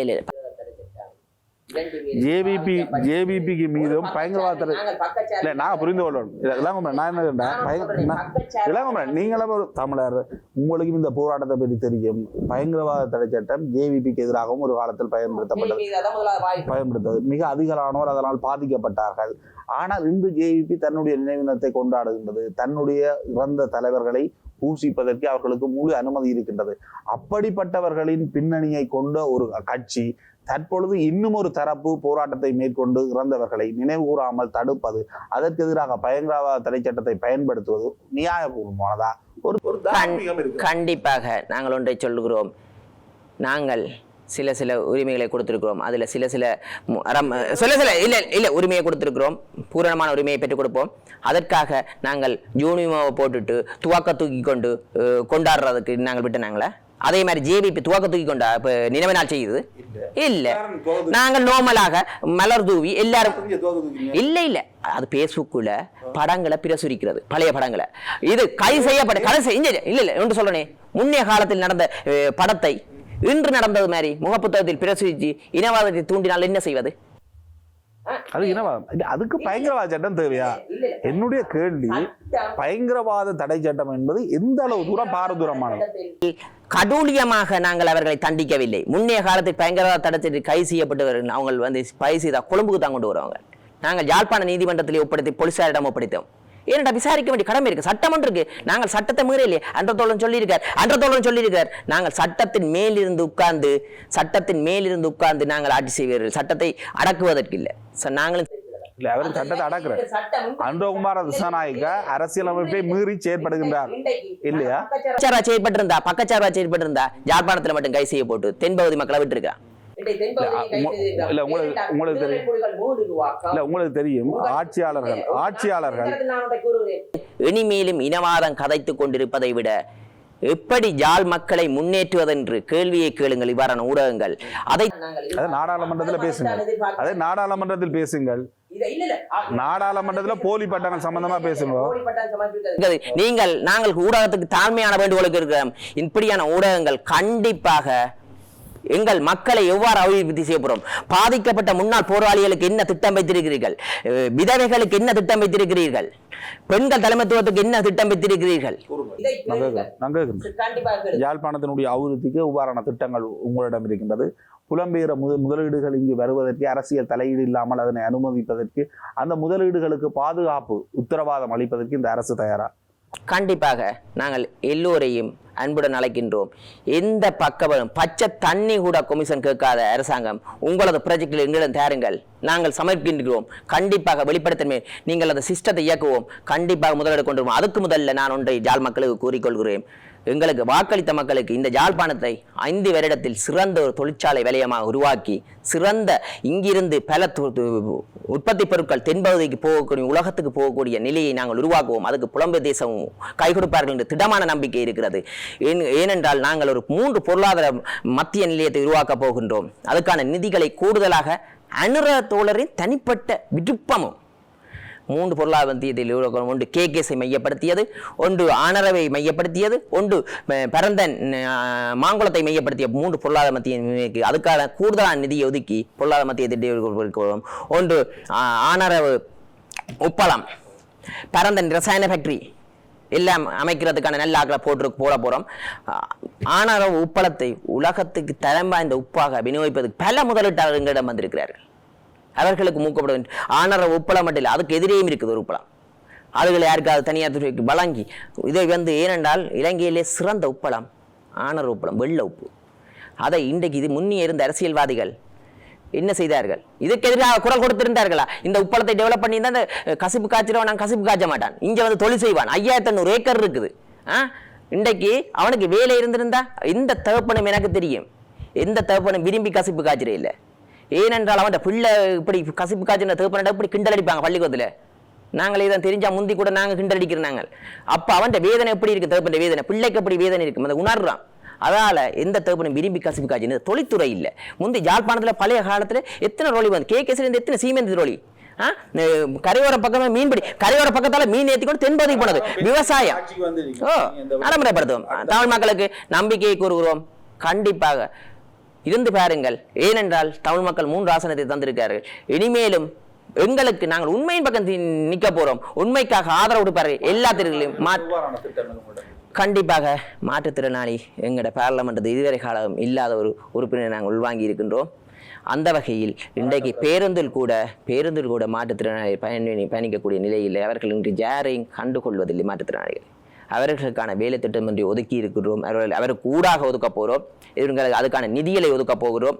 அவர்களுக்கான உற்பத்தி அரசாங்கம் குறுகிய கடன் என்னென்னு சொல்றது, கடன் சிஸ்டம் இருக்குது தானே, வட்டி குறைஞ்ச விதத்தில் அவர்கள் கொடுத்து அமைச்சு கூடாக அந்த பொருட்களை கொள்வதற்கு செய்து தீர்மானித்துள்ளோம். எதிர்காலத்தில் என்னென்றால் அதுக்கான வேலை திட்டம் ஒன்று தயாரித்து கொண்டிருக்கிறோம். அந்த வேலை திட்டம் முடிந்தவுடன் மக்களிடம் கையளிப்போம். ஏனென்றால் எதையும் புதுக்கண்டு நாங்கள் சொல்லி அந்த வேலை திட்டத்தை சொல்லியிருக்கிறோம். ஏனென்றால் அந்த அமைச்சு கூடாதான் செய்கிறது தீர்மானிச்சிருக்கிறோம். அவர்கள் கொள்முதல் செய்து அது வெளிநாட்டுக்கு தரமான பொருட்களை ஏற்று செய்து இவர்களால் வர்ற பொருள் ப்ரொடக்ட் ரெண்டு யாழ்ப்பாணத்துலேருந்து போகுதுன்றா யாழ்ப்பாணம் அந்த ப்ராடக்ட் சின்ன நீங்கள் நம்ப மாட்டேங்க. யாழ்ப்பாணம் இந்தியாவிலேருந்து மாங்காய் போகுது, இல்லை கனடாவுக்கு யாழ்ப்பாணம் மாங்காய் குத்தி தெரியுமா? ஆனால் என்ன எங்கள் இடத்துல என்ன போகுது, பனஞ்சு களி இருக்குது. ஆனால் இந்த பல முதலீட்டாளர்கள் முதலிட்டு இருக்கிறார்கள். பல கொமிஷன்களை கொடுத்து தான் தொழிற்சாலையை ஆரம்பிக்க எங்கிட்ட வந்து சொல்கிறார்கள். ஒரு சின்ன சொன்னார், பெட்ரோல் செட் அமைச்சவரால் கேகேசில் ஒரு மதிலை கிண்டினோன்னு தான் கிண்டினோன்னு பிரேசம் வந்து நிற்குதான். நான் லஞ்சம் கொடுத்து தான் கட்டினான்னு தான் சொல்லு. அப்படி மக்களுக்கு பிரேசம் பாஞ்சிருக்குது. நாங்கள் ஒன்று சொல்கிறோம், இவ்வளவு உறுப்பினர்களும் இருந்து என்ன செய்தார்கள், யாழ்ப்பாணத்தில் என்ன இருக்குது? இப்படித்தான் இன்று நடைபெற்றுக் கொண்டிருக்கின்றது. இன்று நீங்கள் கூறியிருந்தீர்கள் இதுக்கு முன்னர் இருக்கின்ற சட்டமன்ற அடிப்படையில் எல்லாம். ஆனால் 13ஆம் திருத்தத்தை நடைமுறைப்படுத்தவில்லையே உங்களுடைய அன்பகுமார ரத்நாயக்க தலைமையினுடைய ஆட்சி. ஆனால் உங்களுக்கு தெரியும், நீங்கள் இறைமை தொடர்பில் இலங்கை என்ற அடிப்படையில் எல்லாம் பல்வேறு கருத்துக்களை முன்வைப்பவர்கள் உங்களுடைய கட்சியை சேர்ந்தவர்கள். ஆனால் இந்தியா கூப்பிட்டு உங்களுக்கு சொல்லுது 13 நடைமுறைப்படுத்த சொல்லி. இது உங்களுக்கு ஒரு கேவலமான விடயமா தெரியும். எங்களுக்கு சொல்லவில்லை 13 நடைமுறைப்படுத்த சொல்லி. அரசியலமைப்பில் 13வது திருத்த சட்டம் இருக்கின்றன. அதுக்குள் இருக்கும் உரிமைகள் சம்பந்தமான பிரச்சனை இருக்கிறது. எங்களுக்கு தெரியும், மாகாண சபை என்பது யுத்தம் முடிந்து ஒரு தரம் தான் இங்கே நடைபெற்றிருக்கிறது. ஒரு தரம் கூட்டி மாகாண சபை இன்று வெறுமையா இருக்கிறது ஆளுநர்கள். சரி, எங்களுக்கு தெரியும், அன்றத்தோடு சொல்ற மாகாண சபை தேர்தல் இந்த வருடத்துக்குள் வரும் வருஷத்தில் வைத்து முடித்து விடுவோம். பிரதேசது எங்களுக்கு மக்களின் உரிமையில் கை வைக்க போறது எந்த காலமும் தேர்தல் அந்த நாளுக்கு நடக்கும். முடிகிற நாளுக்கு நாங்கள் தோக்க போறோமோ வெல்ல போறோமோ என்று இல்லை. மக்களின் உரிமையில் ஒரு நாள் நாங்கள் இடைநீக்க போறதில்லை. தேர்தல் நேரம் என்றால் ஜனாதிபதி தேர்தல் முடிஞ்சோம், உடனடி அடுத்த ஜனாதிபதி தேர்தல், பாராளுமன்றம் என்றால் பாராளுமன்றம் அந்த அதில் நாங்கள் எந்த தடங்களும் இல்லை. மக்களின் உரிமையில் என்றும் நாங்கள் கை வைக்க போறதில்லை.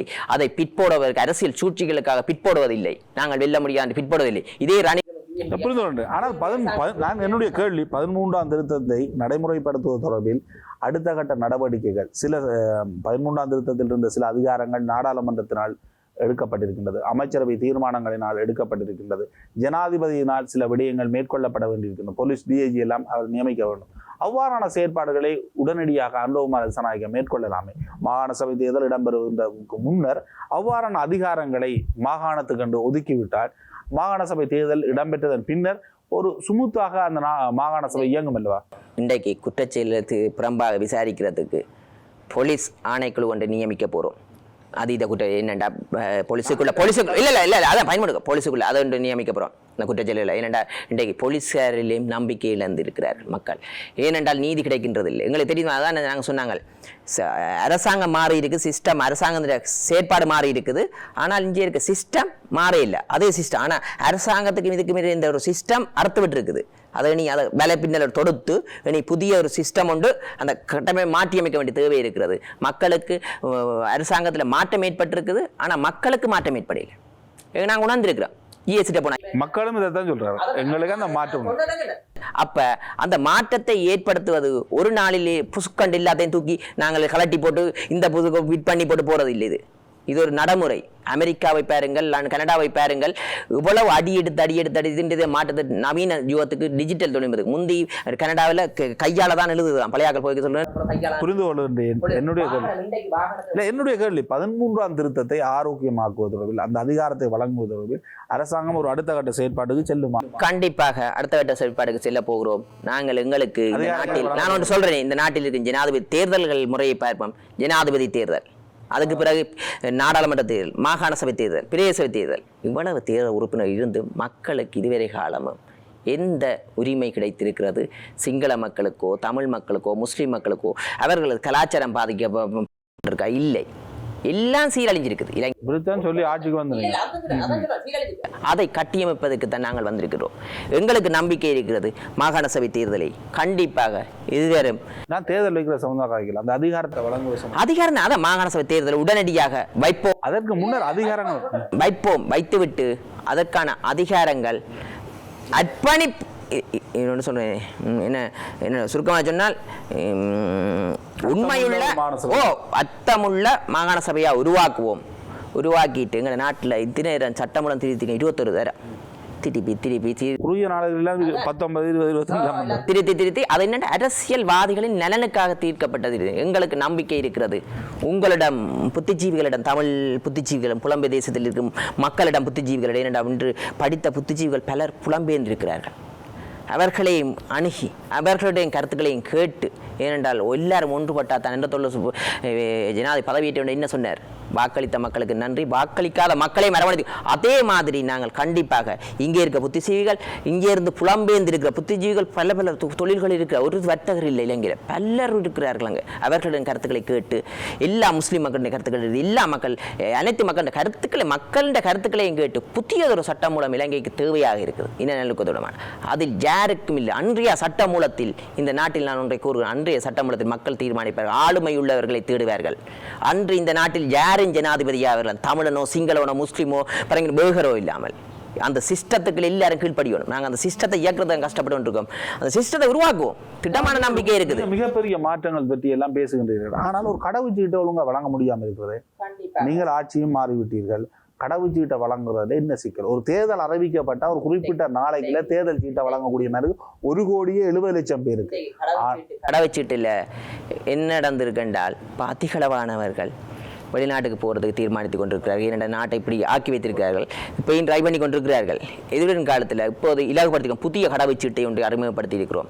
எல்லா இணக்கியத்துடன் கூடிய கடவுச்சீட்டு, அது உலகத்துக்கு எடுத்துக்காட்டாக கண்டிப்பாக அந்த உலகத்தில் பார்க்கும்போது எல்லாம் தெரிய வரும். அப்போது இந்த இதுவரும் காலத்தில் இந்த கடவுச்சீட்டுக்கான பிரச்சனை இருக்கிறது. எத்தனை நாளில் இந்த கடவுச்சீட்டு மாற்றவில்லை. நாங்கள் மாற்ற போகிறதும் இல்லை. அப்படி இருப்போம். பிறகு என்னுடைய கேள்வி, கடவுச்சீட்டு ஒரு ஆள் எடுக்கிறதுக்கு எத்தனை நாள் வெயிட் பண்ணுவோம்? கண்டிப்பாக இதுக்கான இப்போது நடவடிக்கை கொண்டு எடுத்திருக்கோம். யாழ்ப்பாணத்திலேயும் கடவுச்சீட்டு ஆஃபீஸை உருவாக்குவதற்கு தீர்மானித்துள்ளோம். அதுதான் அந்த அதிகாரங்களை கண்டிப்பாக இப்போது நடவடிக்கை. என்னென்னா ஒரு நாளில் புதுக்கண்டு தூக்கிக்கொண்டு வைக்கிறே இல்லை. வேலை திட்டம் ஒன்று இருக்குது, அதுக்கு அஜெண்டா ஒன்று உருவாக்க வேண்டிய தேவை இருக்குது. இது வெகு விரைவில் யாழ்ப்பாணத்திலே கடவுச்சீட்டு பெற்றுக்கொள்ளிய ஐசி பெற்றுக்கொள்ளக்கூடிய நிலையங்கள் உருவாக்கப்பட தீர்மானித்துள்ளோம். எதிர்காலத்தில் நாங்கள் தான் கண்டிப்பாக EDCS என்று ஆசிரியர் கூட்டுறவு வாகனம் எங்கட அந்த ஆசிரியர் கூட்டுத்தாபனம் எங்கட கையில் ஒரு வருஷம் இருக்கைக்கான் அன்றாவத்தில் இருந்ததை கிளிநொச்சியில் கொண்டு வந்து வச்சிருக்கிறோம். எங்களுக்கு இந்த மக்கள் கொழும்புக்கு சென்று கஷ்டப்பட்டு பல பணங்களை செலவழித்து அதில் பலர் ஏமாண்டு கொமிஷன் கொடுத்து எங்களுக்கு நாங்கள் உணர்ந்து நாங்கள் அந்த நிலையில் இருந்து வந்த நாங்கள் பெரிய வர்க்கத்திலிருந்து வரையில்லை. ஏமாந்ததை உணர்ந்தவங்க அன்றத்தோழரும் சாதாரண குடும்பத்திலேருந்து வந்தவர், கஷ்டப்பட்ட குடும்பத்தில். அப்போ மக்கள்கிட்ட பிரச்சனை தெரியும், கல்விக்கு எவ்வளோ கஷ்டப்படுறாங்கன்ட்டு. அந்த உணர்வை புரிஞ்ச முதல்ல நாங்கள் உணர்வாக புரியணும். மொழி தெரியாட்டாலும் உணர்வாக புரிகிறோம். அன்றத்தோழர் உணர்வை, தமிழ் மக்கள்கிட்ட உணர்வை கடுமையாக புரிஞ்சு வச்சிருக்கிறார். கண்டிப்பாக அந்த உணர்வை புரிஞ்சதுக்கு சின்ன உதாரணம் ஒன்று சொல்கிறேன். என்னென்னா நானும் எனது சங்கநண்பன் சில பேர் எங்களோட எலெக்ஷன் போயிருந்தாங்க. அப்போ பார்லமெண்ட் தேர்தல் போயிருக்கிட்ட எனக்கு ஜனாதிபதி சீலத்துக்கு தமிழ், சிங்களம், இங்கிலீஷ் 3 மொழியும் தெரிஞ்சவர் ஆள் வேலையாழ்த்த வேண்டும். இப்போ அவர் பக்கத்தில் இந்த பக்கம்னு சொன்னார். இந்த நண்பன் கொழும்பில் இருக்க அவருக்கு 3 மொழியும் தெரியும். இன்னும் படித்தவர் என்றார். அவர் சீச்சி வேண்டாம் வேண்டாம் அப்படி தெரியண்டா நான் ஜனாதிபதி சீலத்தில் எத்தனை பேர் இருக்கேன் நான் எடுத்து போட்டுருவேன். ஜாழ்ப்பாணத்திலேருந்து நான் வருது வேண்டார். நாங்கள் எடுத்து கொடுத்துருக்கோம். அப்போ ஜாழ்ப்பாணத்திலேருந்து வேண்டாம் என்னதுக்கா அவர் மக்களுடன் தொடர்பாடலுக்கு தனக்கு தன் வினாசீலத்துக்கு வேலைக்கு தேவைண்டார். ஆள் தேவை. அரசியல் ஜனாதிபதிக்கான 300 பேரை வச்சிருந்தார். இப்போ 53 பேர் தான் வச்சிருக்கார். அது சாதாரணமாக ஒரு கோல் பண்ணி அந்த வேலைக்கு ஒரு போட்டி பரீட்சையை நடத்தி எடுக்காமல் தன்னுடைய கட்சி ஆதரவாளர்களின் வந்து உடனடி ஆண்டு நேரத்தில் அது ஜனாதிபதி அது அரச தொழில் இல்லை.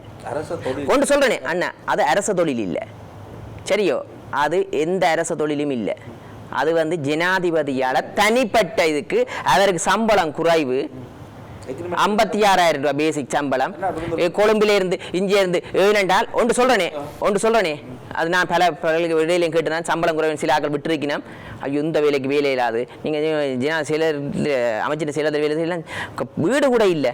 பாவம் அமைச்சர் இருக்கிறார். அட இந்த குவாரத்து ஒரு ரூமை தாடா கெஞ்சி கேட்டுக்கொள்வாங்க. அவர் இங்கே செங்கல் சில பேர் சிக்கெட் 150 கிட்ட சம்பளம் எடுத்தவர் இப்போ 40,000 ரூபாய்க்கு பாவமாக இருக்குது. அப்படி இன்னும் சிலர் விட்டுட்டு நான் அந்த தொழிலுக்கு போட்டு இன்னடக்கு பெறவர் இதில் புறவங்க கட்சியாக்களுக்கு அவர் தன்னுடைய நியமனங்களை வழங்கணும். இதைத்தான் ரணில் விக்ரமசிங்க ஜனாதிபதியாக வாகனம் வழங்கினார். இப்ப வழங்கல. நீங்க சொன்ன முதல் வாகனம் நீங்க சொன்ன குற்றச்சாட்டு மிகப்பெரிய ஒரு ஷோ நடத்தப்பட்டது வாகனம் சம்பந்தமாக. இங்க வாகனம் அந்த பிரச்சனை அவர்களை கைது செய்தாச்சு. அது குற்றமா பிரச்சனையா இல்லையே? சட்டத்தில் இன்றைக்கும் இருக்குது. 300 பேரை நியமிக்கலாம். ஏன்னா நாங்கள் 56 ஆமிஞ்சினா கொஞ்சம் பேர் கூட்டுவோம். என்னடா என்னதுக்கு ஜனாதிபதியில மக்களோட தொடர்பாடுறதுக்கு ஏன் நான் சொன்னேன்டா அவர் அந்த இடத்துல சொன்னது என்னடா ஜாழ்ப்பாணம் மகன் தேவை. சரியோ, ஏனென்றா ஜாழ்ப்பாணத்தால் தேவை எங்களுக்கு. நான் ஒன்று சொல்றேனே, எங்களை கட்சிக்கு போஸ்டர் ஒட்டினால அனுப்பி இல்லை. ஏன்னா அல்லது எங்களை பின்னால இன்றைக்கு இல்லை வேட்பாளரை அனுப்பி இல்லை. ஏது ஜனாதிபதிக்கு அவர் அனுப்பி இல்லை. வேட்பாளர் ஜனாதிபதிக்கு வேட்பாளர் அனுப்பி நீங்கள் பிள்ளையார் வழங்கி புது 3வது நபர் இல்லை 3வது நபர் ஒரு ஆள் 3வது ஆள் எங்கள் கட்சி ஆஃபீஸுக்கு வரையில் அனுப்பியிருக்க 2 பேர். அதே நேரம் நீங்கள் ஆளுநர் நியமனத்தை எடுத்து பாருங்கள். அரசியல் நியமனம் தான் தெரியும் தானே ஜனாதிபதியால் எல்லாம் பழைய ஆளுநர்களை வச்சிருக்கணும். உடனே என்ன செய்தது நல்ல ஆளை பார்த்தோம். உங்களோட கட்சி ஆஃபீஸுக்கு ஒரு நாள் கூட வந்ததில்லை. 2 வரைக்கும் வந்ததில்லை. கட்சி காரியாலயத்தில் யாரென்று தெரியாது. ஆனால் நல்லவர் என்ற ஒரு அபிப்பிராயம் எங்களுக்கு தென்பட்டுச்சுது. அவர் எங்களுக்கு வாக்களிச்சாரோ தெரியாது ஜனாதிபதி தேர்தலுக்கு.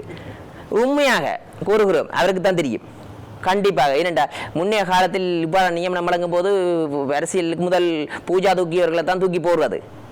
நல்ல மனசம், ஒரு இலகிய மனம், கூடுதலாக இலகிய மனம். ஆனால் அவரை என்னென்று எல்லாத்துக்கும் அந்த என்ன சொல்ல இறக்கப்படுற குணம் என்று இருந்தது.